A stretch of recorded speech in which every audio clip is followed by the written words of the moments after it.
యేసు నామంలో మీకు శుభములు సమృద్ధిగా కలుగునుగాక. మధురం నీ వాక్యం అనే కార్యక్రమానికి స్వాగతం. ఈరోజు మనము నీవు దేవునికి ఆనందమై ఉన్నావు అనే అంశాన్ని గురించి ధ్యానించుకుందామండి.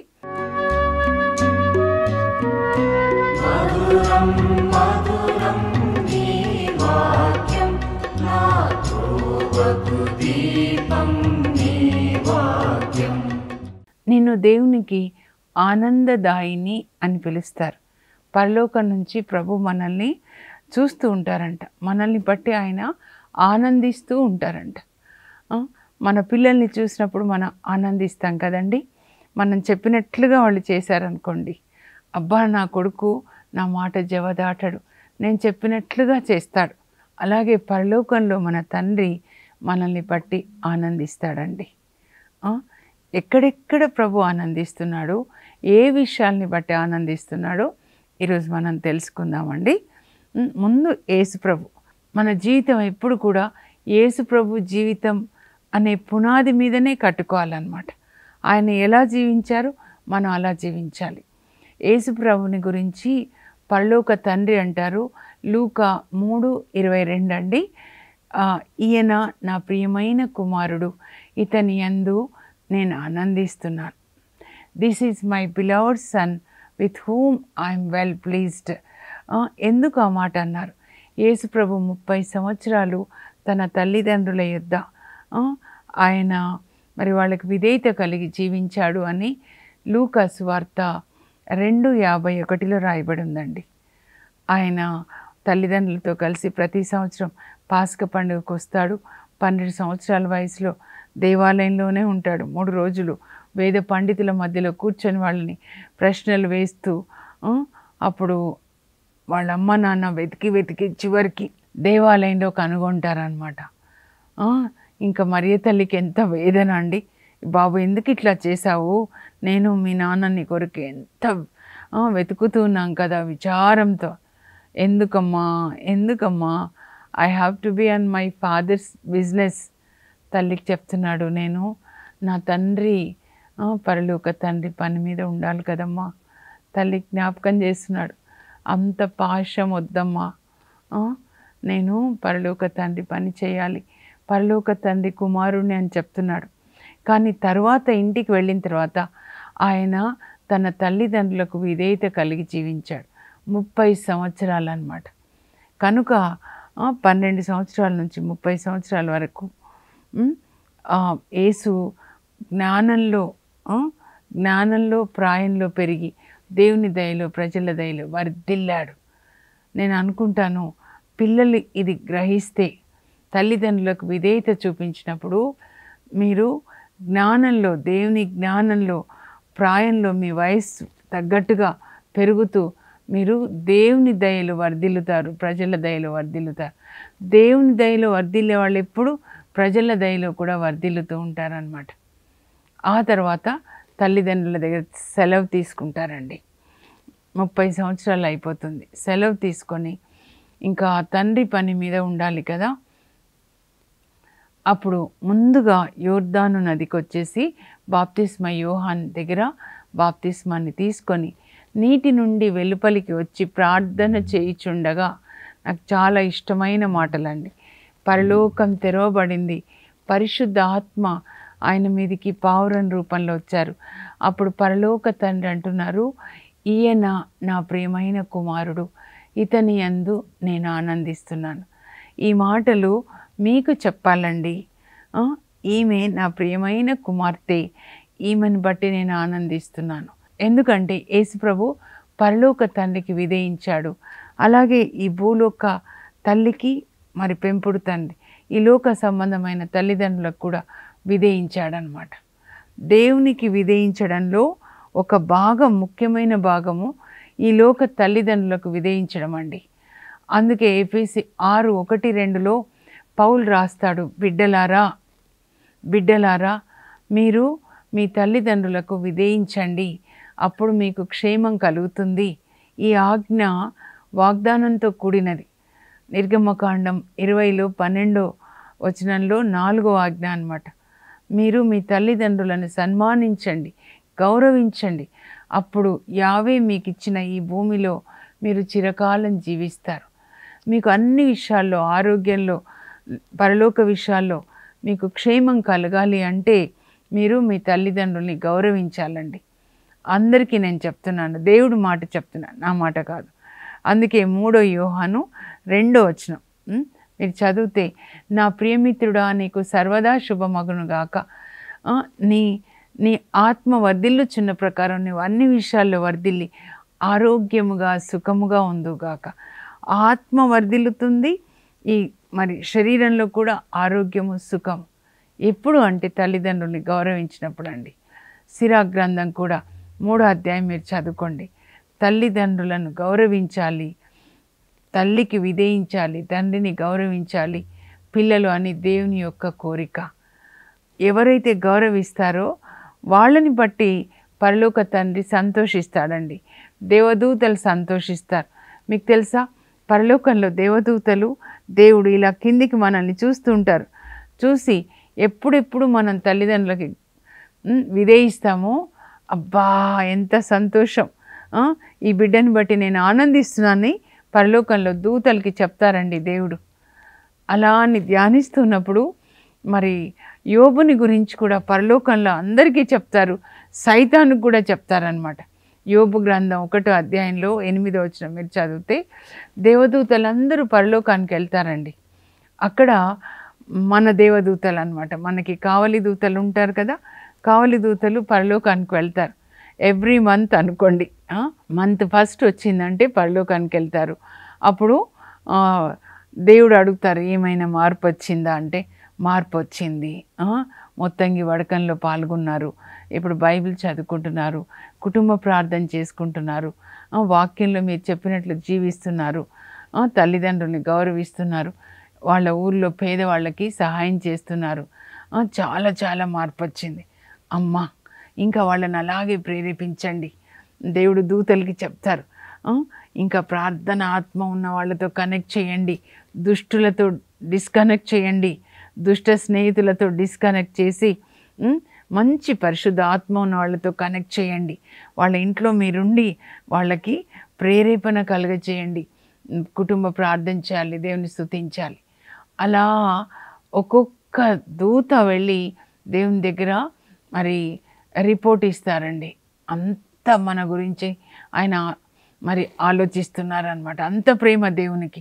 అయితే వాళ్ళ లైన్లో సైతాన్ కూడా వెళ్తాడు, దూతలాగా వేషం వేసుకొని అనమాట. కానీ దేవునికి తెలుస్తుంది కదా, ఎక్కడి నుంచి వస్తున్నావు సైతాన్ అంటే, భూలోకంలో తిరిగి తిరిగి కుటుంబాలని కూల్చేసి దేశాల మధ్యలో యుద్ధాలని పెట్టి అట్లా వస్తున్నాడు అనమాట. వాడి పని అదే కదా. యేసుప్రభు చెప్తారు యోహాను 10:10లో, దొంగిలించుటకు, హత్య చేయటకు, నాశనం చేయడానికి వస్తారు. ఏ కుటుంబాలని, ఎవరిని ఇలా చేయాలి, ఎవరిని చేయాలి, ఏ దేశంలో యుద్ధాలు పెట్టాలి అని.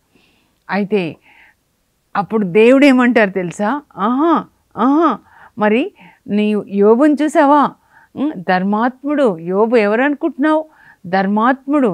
యోబు ధర్మాత్ముడు, దోషరహితుడు, పాపంనకు దూరంగా ఉండేవాడు, దేవుని పట్ల భయభక్తులు కలవాడు.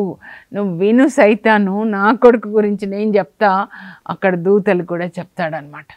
ఎందుకండి ఆయన ధర్మాత్ముడు, ఎందుకు అలా అంటున్నారు యోబుని దేవుడు? 1వ అధ్యాయం చదవండి, 1-2 చదివి. యోబు గ్రంథంలో 42 అధ్యాయాలు ఉంటాయి, అంతా చదివితే చాలా మంచిది.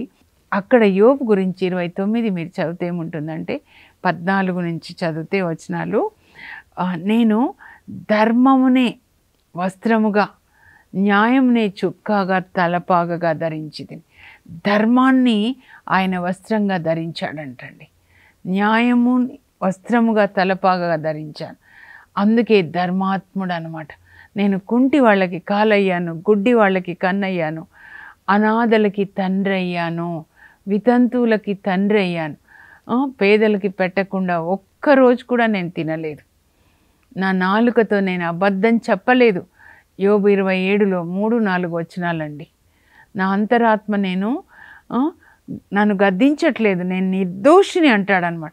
ఎందుకంటే అంతరాత్మ తప్పు చేసినప్పుడు వెంటనే గద్దిస్తుందండి, అదే దేవుని యొక్క ఆత్మ అన్నమాట.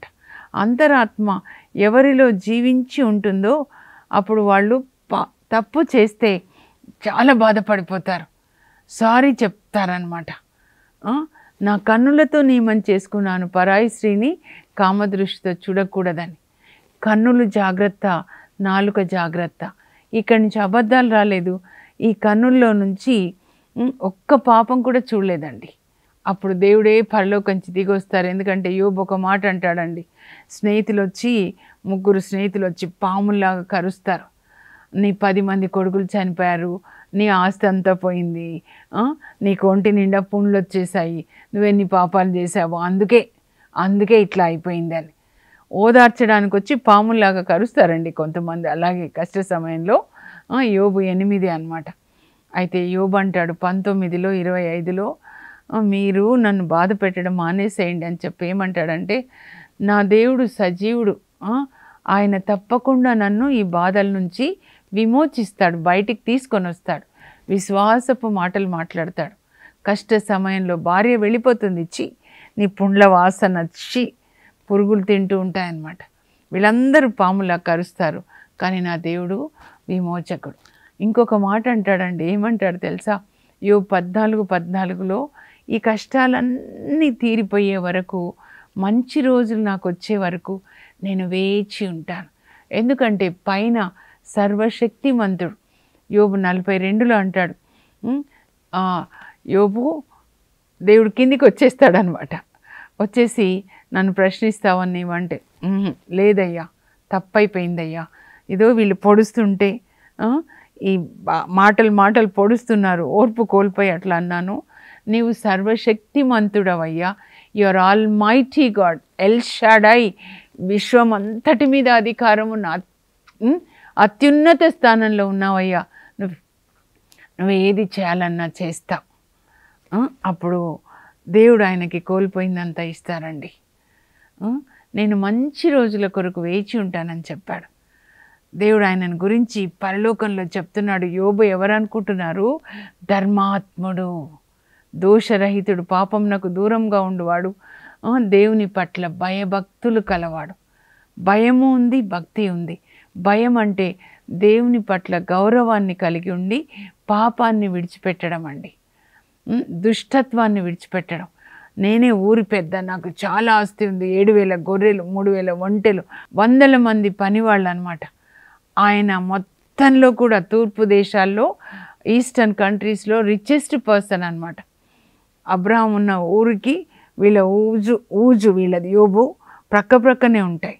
అబ్రహాం కంటే కొంచెం ముందు, అంటే అబ్రహాం వాళ్ళ నాన్న వయసు అనమాట. తెర ఆదికాండం 11లో చూస్తే మొత్తం రిచెస్ట్ పర్సన్. అబ్రహాం వాళ్ళ నాన్నే చాలా రిచ్, కానీ ఈయన రిచెస్ట్ అనమాట.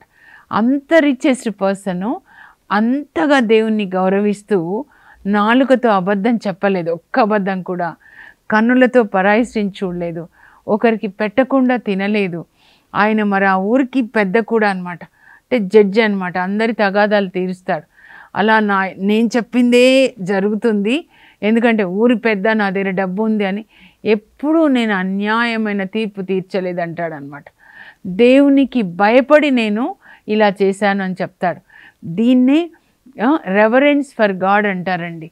దేవునికి భయపడడం అంటే వణకడం కాదు, దేవుని పట్ల గౌరవాన్ని కలిగి ఉండడం. నా సృష్టికర్త నా కొరకు నా క్రీస్తు శిలువలో మరణించాడు, ఆయన్ని గౌరవించడం అండి. అందువల్ల దేవుడు ఆయన కోల్పోయిందంతా కూడా ఇస్తారు. ఫస్ట్ రాసిన బుక్ అని చెప్తారండి యోబు గ్రంథం. ఆది గ్రంథం కంటే ముందుగా వ్రాయబడింది అని. మనకు ఒక మాదిరిగా లైట్ హౌస్ లాగా దేవుడు యోబు అనే పెద్దని ఇచ్చారనమాట. అందుకే 47వ కీర్తన 11వ వచనం మెల్లగా చదువుకోండి. తన పట్ల భయభక్తులు చూపు వారి యందు, తన కృప కొరకు కాచుకొని ఉండు వారి యందు ఆయన ఆనందిస్తాడంటే యోబు చూడండి ఎంత నీతిగా ఉన్నాడో, ఎంత దాన ధర్మాలు చేస్తున్నాడో. వరుసలో నిలబడతారంటండి అనాథలు, వితంతువులు, అయ్యా మాకు సాయం చేయండి అంటే అందరికీ సాయం చేస్తుంటే పరలోకంలో దూతలకి చెప్తారంట, చూడండి నా బిడ్డ చూడండి, యోబు చూడండి అని. మనల్ని కూడా అలాగే చూస్తూ ఉంటాడనమాట. ఆయన ఆనందిస్తూ ఉంటాడంట. ఎంత భయభక్తులు కలిగి ఉన్నాడు. ఆయన కృప కొరకు ఆ పుండ్లు వచ్చినప్పుడు పెంట కుప్ప మీద కూర్చొని నేను వేచి ఉంటాను మంచి రోజులు వచ్చే వరకు. యోబు 14:14 చెప్తాడు. దేవుణ్ణి దూషించకుండా వేచి ఉంటాను. ఆయన వాళ్ళని బట్టి ఆనందిస్తాడంట, తన ప్రజల్ని బట్టి ఆనందిస్తాడు. యెషయా గ్రంథంలో 62లో 4వ వచనం నుంచి మీరు చదివితే, నేను ఎక్కువ చదువుకుంటానండి అది. అక్కడ ఏమని ఉంటుందంటే, నిన్ను దేవునికి ఆనందదాయిని అని పిలుస్తారు. You will be called Hephzibah అని ఉంటుందన్నమాట. అంటే God's delight. You are God's delight. దేవుడు నిన్ను బట్టి ఆనందిస్తున్నాడు. నువ్వు ఆనందదాయిని, దేవునికి నీవు ఆనందదాయిని అన్నమాట. వరుడు తన కన్యని చూసి ఆనందించినట్లే నీ దేవుడు నిన్ను గాంచి ఆనందించును. కొత్తగా పెళ్ళైన దంపతులు చూస్తే మరి పెళ్లి కొడుకుకి పెళ్లి కూతురు అంటే చాలా ఇష్టం అన్నమాట, ఆనందిస్తాడంట. ఇప్పుడు దానికోసం కూడా ప్రార్థించాలండి. ఒకరు ఫోన్ చేస్తున్నారు, పెళ్ళయింది, తర్వాత 2 నెలలు ఉన్నాడు, ఇప్పుడు మళ్ళీ కనపడకుండా వెళ్ళిపోయినాడు అని అమెరికా నుంచి. పెళ్ళి కొడుకు పెళ్లి కూతుర్ని చూసి ఎంత ఆనందిస్తాడో పెళ్లి రోజు కానీ కొత్తగా ఉన్నప్పుడు, మన దేవుడు మనల్ని చూసి అలా ఆనందిస్తారంట. నీవు నాకు ఆనందదాయిని. పునీత కత్రీనమ్మ గారికి, సెయింట్ క్యాథరిన్ ఆఫ్ సియాన్నా, ఒక దర్శనంలో మరియ తల్లి యేసుప్రభు వస్తారంట. మరియ తల్లి ఇలా చేయి పట్టుకుంటే యేసుప్రభు ఉంగరం పెట్టి, నీవు ఇప్పుడు నా దానవైతివి, నేను నీతో వివాహ బంధం చేసుకొనగా నీవు నా దానవైతివి కనుక ఇప్పటి నుంచి నేను చెప్పినట్లు చేయాలి. అలాగే చేస్తూ ఉండేదంట. మనం కరుణ పండుగ, దివ్యకారుణ్య పండుగ జరుపుకున్నాం కదండి. పునీత ఫాస్టినా గారికి యేసుప్రభు చెప్తారు, ఇదో ఎలాంటి సువార్త అంటే, ఇలాంటి సువార్త కంటే ముఖ్యమైనది నా కరుణని లోకానికి పంచండి. పునీత హంగేరి ఎలిజబెత్ అమ్మ రోజు తన అంతఃపురం ముందు 900 మందికి అన్నం పెట్టేవాళ్ళంట. రోగులకి, కుష్ఠరోగులకి సేవ చేసేవాళ్ళంట. అప్పుడు పరలోకం నుంచి ప్రభువు చెప్తారనమాట, ఇదిగో నిన్ను చూసి నేను ఆనందిస్తున్నాను. మదర్ తెరీసా తల్లిని చూసి, నిన్ను చూసి నేను ఆనందిస్తున్నాను. కొరేషుని గురించండి దేవుడు చెప్తున్నారు. కొరేష్ రాజు ఎవరు తెలుసా? మన యూదులు బాబిలోనియా ప్రవాసంలో ఉన్నప్పుడు వాళ్ళని తిరిగి వెళ్ళి, మీరు యెరూషలేంకి వెళ్ళి మీ దేవునికి దేవాలయాన్ని కట్టి తిరిగి ఆరాధన ప్రారంభించండి అని యూదులని బాబిలోనియా ప్రవాసం నుంచి పంపిస్తాడండి. నెబుకద్నెజర్ ఏమో చాలా క్రూరుడు, తీసుకొని వెళ్తాడు. 70 సంవత్సరాలు అక్కడ ఉంటారనమాట. తర్వాత నెబుకద్నెజర్ తర్వాత అతని సంతతిలో మరి బెల్షజర్ పరిపాలిస్తూ ఉంటాడనమాట. కానీ ఈ కోరేషుని గురించి దేవుడు చెప్తారనమాట. యెషయా రాస్తాడు. యెషయా 48:14 అనమాట. కోరేషుని గురించి దేవుడు ఏమంటున్నారంటే, నాకు ఇష్టుడైన వాడు నా చిత్తం చేయడానికి బాబిలోనియా మీద దండెత్తుతున్నాడు. ఇక్కడ కోరేష్ పారసిక రాజు అనమాట, పర్షియా. అక్కడ నుంచి బాబిలోనియా 200 మైళ్ళు ఉంటుందండి. అక్కడికి దేవుడు, నాకు ఇష్టుడైన వాడు, ఇష్టం అనమాట దేవునికి, ఈ కొరేష్ని బాబిలోనియా మీదకి దండెత్తేలాగా చేసి అక్కడ బాబిలోనియా రాజుని చంపేస్తారనమాట. బెల్షజర్, దానియేలు 5లో ఉంటుందన్నమాట. ఆ రోజు బెల్షజర్ ఏం చేస్తాడంటే, వాళ్ళ మరి తాతగారు నెబుకద్నెజర్ తీసుకొని వచ్చిన, దేవాలయం నుంచి తీసుకొని వచ్చిన పాత్రల్లో మద్యం పోసుకొని త్రాగుతాడు. అప్పుడు గోడ మీద ఒక రాత అనమాట, దేవుడు దూతను పంపించి మెనే టెకెన్ ఊపార్సిన్ అని చెప్పి, దేవుడు నీ పాపం ఒకవైపు నీ పుణ్యం ఒకవైపు వేస్తే, ఈరోజు నువ్వు చేసిన పాపాన్ని బట్టి నీ పాపం ఎక్కువైపోయింది కనుక నేను సింహాసనం నుంచి తీసేస్తున్నారు. దానియేలు దానికి వివరిస్తాడు. అదే రోజు కొరేష్ రాజు అక్కడి నుంచి వస్తాడండి. వచ్చేసి బెల్షజర్ బాబిలోనియా రాజుని చంపేసి బాబిలోనియాని పట్టుకుంటాడనమాట. ఆయన రాజు అయిపోయిన తర్వాత దానియేలే చూపిస్తాడు, మీ గురించి ఇలా రాయబడింది చూడండి, నాకు ఇష్టుడైన వాడు అని రాయబడి ఉంది. ఇంకా యెషయా 45లో చూపిస్తాడు, ఇదిగో నేను కొరేషుని అభిషేకించాను. చూడండి, దావీదుని అభిషేకిస్తాడు దేవుడు, సౌలు రాజుని అభిషేకించాడు కదా, కానీ అన్యులను కూడా అభిషేకిస్తున్నాడు. వాళ్ళకి తెలియడం లేదనమాట. నేను కొరేషును అభిషేకించాను. ఎందుకు అభిషేకించానంటే జాతులని ఓడించడానికి, రాజులని అడ్డగించడానికి నేను అభిషేకించాను. ఆయన కొరకు నేను మార్గాన్ని సిద్ధం చేస్తాను. ఇనుప ఇత్తడి తలుపులు విరగ్గొట్టి, ఇనుప గడలు విరగ్గొట్టి ఆయనకి మార్గం సిద్ధం చేస్తాను. చీకటిలో దాచి ఉన్న నిధులన్నీ ఆయనకి ఇచ్చేస్తాను. ఆయన నన్ను ఎరగకున్నా కూడా నేను అతనిని గొప్పవాణ్ణి చేస్తాను, నేను నిన్ను గొప్పవాణ్ణి చేస్తాను అని దేవుడు మరి కొరేష్ గురించి చెప్తూ ఉంటే ఆ యెషయా గ్రంథాన్ని తీసుకొని వెళ్ళి దానియేలు చూపిస్తాడండి. కొరేష్కి చూపిస్తాడు. నా పేరు రాయబడి ఉందా? అవును, మీ పేరు రాయబడి ఉంది యెషయా గ్రంథంలో అని చూపిస్తాడనమాట. ఇంకా యెషయా గ్రంథంలో 44:28లో దేవుడు మీ గురించి ఏమని చెప్పారు చూడండి, ఇవన్నీ చూపిస్తాడు. యెషయా 48:14, 45లో 1-6 వరకు, 13, ఆ తర్వాత 44:28లో కొరేషు, నీవు నేను నియమించిన కాపరివి, నా చిత్తాన్ని నెరవేర్చువాడు, నీవు దేవాలయానికి పునాదులు ఎత్తండి అని పలుకుతావయ్యా అని నీ గురించి రాయబడి ఉందని ఇలా యెషయా గ్రంథాన్ని తెరచి చూపించినప్పుడు, అమ్మో మీ దేవుడు ఎంత గొప్ప దేవుడు అని వెంటనే ఒక శాసనం చేస్తాడండి. బాబిలోనియాలో ఉన్న యూదులందరూ తిరిగి మీరు యెరూషలేంకి వెళ్ళండి, వెళ్ళి మీరు దేవాలయాన్ని పునర్నిర్మించండి, మీ దేవునికి ఆరాధన చేయండి అని నెబుకద్నెజర్ రాజు ఏ పాత్రలు బంగారువి తీసుకొచ్చాడు ఆ దేవాలయం నుంచి అవన్నీ చేస్తాడు. అంతేకాదు వీళ్ళందరినీ తిరిగి పంపిస్తాడనమాట. అప్పుడు దావీదు సంతతి వాడే జెరుబాబేలు, తర్వాత యెహోషువ నాయకత్వంలో వాళ్ళు తిరిగి వచ్చేస్తారు. 530 ఏళ్ళు ఇది జరుగుతుందన్నమాట. చూడండి, నాకు ఇష్టడైన వాడు దావీదు కూడా అలాగే చేస్తాడండి. దేవుడు చెప్పినట్లుగా చేస్తాడు. అందువల్ల దావీదును గురించి ఏమంటాడంటే, దావీదు నా హృదయానుసారుడు, నేను కోరిన సమస్తమును చేయువాడు. ఏది దేవుడు కోరుతున్నాడో అదంతా కూడా దావీదు చేస్తారండి. నేను ప్రొద్దున ధ్యానిస్తున్నప్పుడు అంటే అన్యులను కూడా అభిషేకిస్తారు.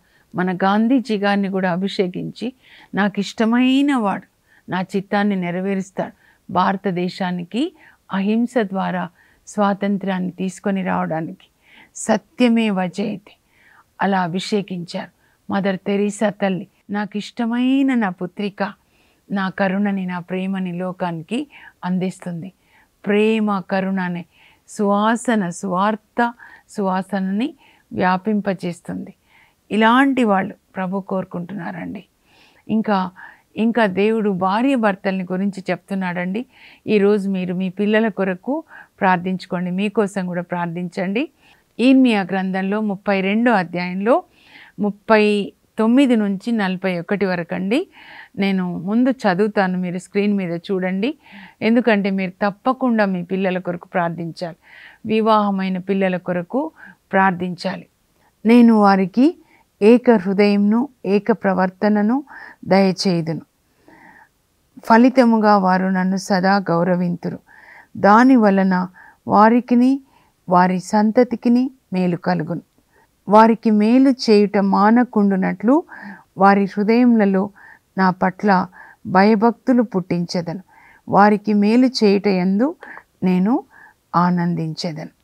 చూడండి, మీరు జాగ్రత్తగా చదివితే అక్కడ ఏముంటుందంటే, నేను వారికి ఏక హృదయాన్ని ఏక ప్రవర్తన అనమాట. అంటే ఒకే హృదయం, పెళ్ళైన తర్వాత భార్య భర్తలు ఒకే హృదయం అండి, ఒకే మనస్సు. అంటే ఒక నిర్ణయం తీసుకున్నప్పుడు ఒకే మనస్సు కలుగజేస్తాను. ఎందుకంటే దానివల్ల వాళ్ళకి మంచిది, ఒకే హృదయం, వాళ్ళ పిల్లలకి కూడా మంచి జరుగుతుంది. తర్వాత వాళ్ళకి ఎప్పుడు నేను మేలు చేయాలంటే వాళ్ళు నా పట్ల భయభక్తులు కలిగి ఉండాలి. వాళ్ళు నా పట్ల భయభక్తులు చూపించేలాగా, అప్పుడు నేను వాళ్ళకి మేలు చేసేలాగా వాళ్ళ హృదయంలో నా పట్ల భయభక్తులు కలగజేస్తాను. వాళ్ళకి మేలు చేయటయందు నేను ఆనందిస్తాను.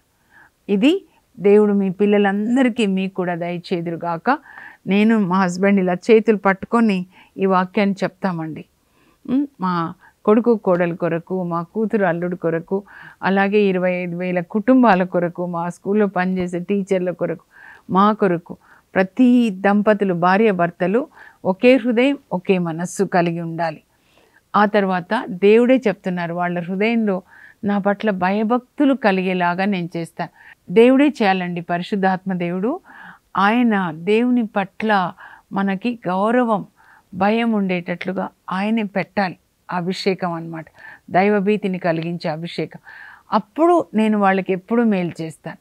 దేవునికి మేలు చేయడం ఇష్టం, కానీ ఆయన పట్ల భయభక్తులు కలిగి ఉండాలన్నమాట. అలా మనం ఈరోజు దంపతులందరి కొరకు ప్రార్థిద్దాం. దేవుడు మరి పరిశుద్ధాత్మ ద్వారా దైవభీతిని కలిగించే ఆత్మ మనందరికీ దయచేయాలని ప్రార్థన చేసుకుందాం. పరలోకపు మా తండ్రి, నీ పరిశుద్ధ నామమునకు స్తోత్రం కలుగును గాక. యేసు ప్రభుని గురించి చెప్పారు, ఈయన నా ప్రియమైన కుమారుడు, ఇతని యందు నేను ఆనందిస్తున్నాను. సేవకి ముందు చెప్పారు, సేవ చివరిలో కూడా చెప్పారు ప్రభా. ఎందుకంటే ఎల్లప్పుడూ మీ చిత్తాన్ని చేశాడు. అలాగే యోబుని బట్టి మీరు ఆనందించారు, ధర్మాత్ముడు అని పరలోకంలో అందరికీ చెప్పారు. అంతేకాదు సైతానికి కూడా చెప్పారు. మరి కొరేష్ని బట్టి నేను ఆనందిస్తాను, నాకు ఇష్టమైన వాడు నా చిత్తాన్ని నెరవేరుస్తున్నాడు. అన్యులు మీ చిత్తం చేస్తున్నారు ప్రభా. గాంధీజీ మీ చిత్తం చేశారు. అలాగే దావీదు నా హృదయానుసారుడు, నేను కోరిన సమస్తంను చేయవాడు చెప్పారు. మదర్ తెరీసా తల్లిని గురించి ప్రభా, పునీత హంగేరి ఎలిజబెత్ అమ్మని గురించి, పునీతులందరి గురించి మీరు పరలోకంలో చెప్తుండొచ్చు. నా ప్రియమైన బిడ్డ, నా చిత్తం చేసే బిడ్డ, నా పట్ల భయభక్తులు కలిగిన బిడ్డ అని. అలాంటి అభిషేకం మాకు దయచేయండి ప్రభా. ఈరోజు ప్రత్యేకంగా దంపతులందరి కొరకు ప్రార్థిస్తున్నాం. వాళ్ళకి ప్రభా మరి ఒకే హృదయం, ఒకే మనస్సు దయచేయండి. మీ పట్ల భయభక్తులు కలిగి ఉండేటట్లు, వాక్యం చదువుకొని వాక్యం ప్రకారం వాళ్ళ ఇల్లు కట్టుకునేటట్లుగా పరిశుద్ధ ఆత్మని అయ్యా నూతన దంపతులందరికీ ప్రత్యేకంగా దయచేయమని, అందరు దంపతులు ఎవరెవరు ప్రార్థనలో పాల్గొంటున్నారో పరిశుద్ధ ఆత్మ బిడ్డల మీదకి వేంచేసి వచ్చునుగాక. దైవభీతిని కలిగించే ఆత్మ వచ్చునుగాక ప్రభా. భయంతో కాకుండా నీ పట్ల గౌరవంతో మేము నీ మాట విని నీకు ఇష్టంగా జీవించేటట్లు, కరుణ కలిగి జీవించేటట్లు, నీ ప్రేమను అందరికీ అందించేటట్లుగా కృప దయచేయండి. యేసు నామంలో అడుగుచున్నాం తండ్రి, ఆమెన్.